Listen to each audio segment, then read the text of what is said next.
Hi there. What's that? Got a note for me? Let's see, it says, blah blah blah, something something, be nice to the viewers. I am nice to you jerks. I use Metacritic as a rough guide to decide if a game's going to be good or not, and it's not perfect. My favorite game on PlayStation 2 only has a score of 74, and that's Mackay Kingdom. But it is a good way to generally tell if a game's going to be good or not. 83 is a reasonable score on Metacritic, and at that score we have classics like The Sims, Rogue Galaxy, and a game that I'd never heard of, Indigo Prophecy, which I picked up for like $2 at the mall.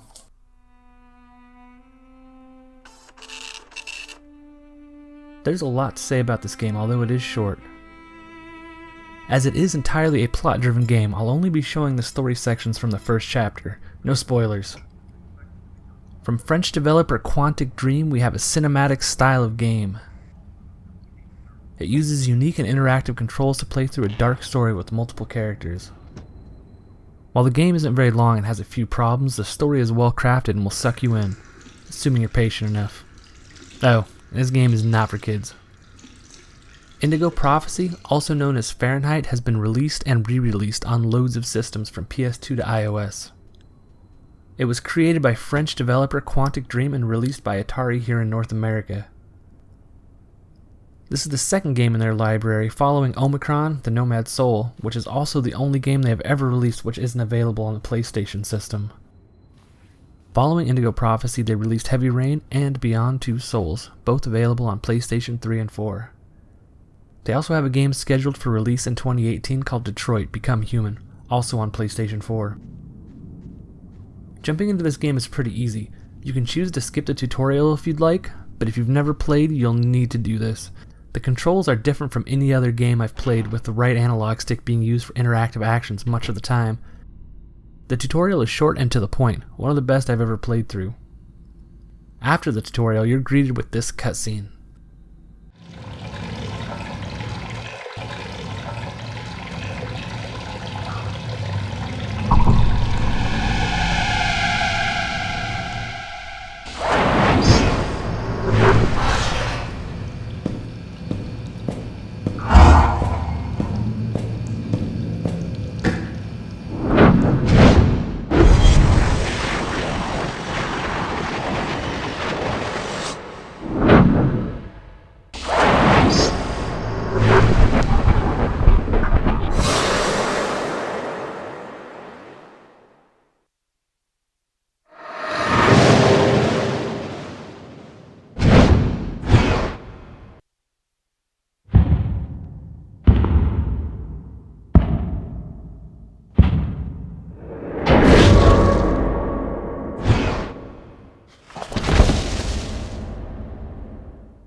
I didn't want...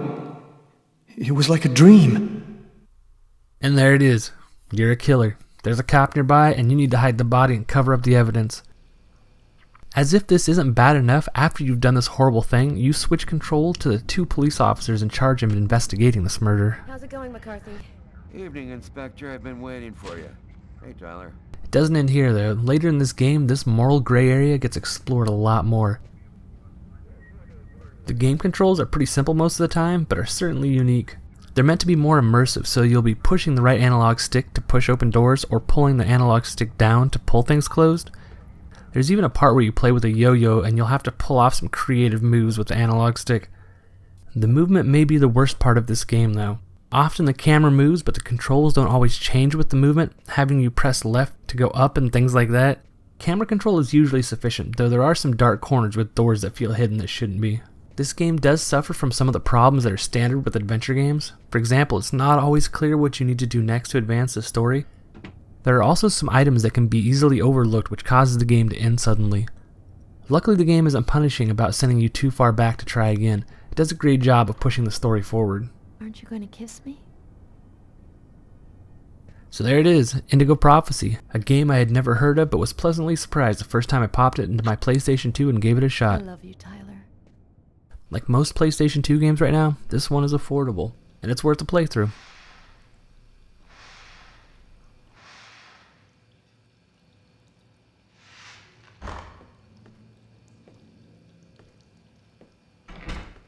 That's really what the note said. Weirdos. Subscribe.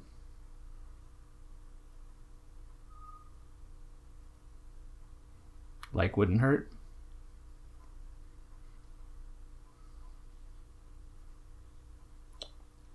But definitely subscribe.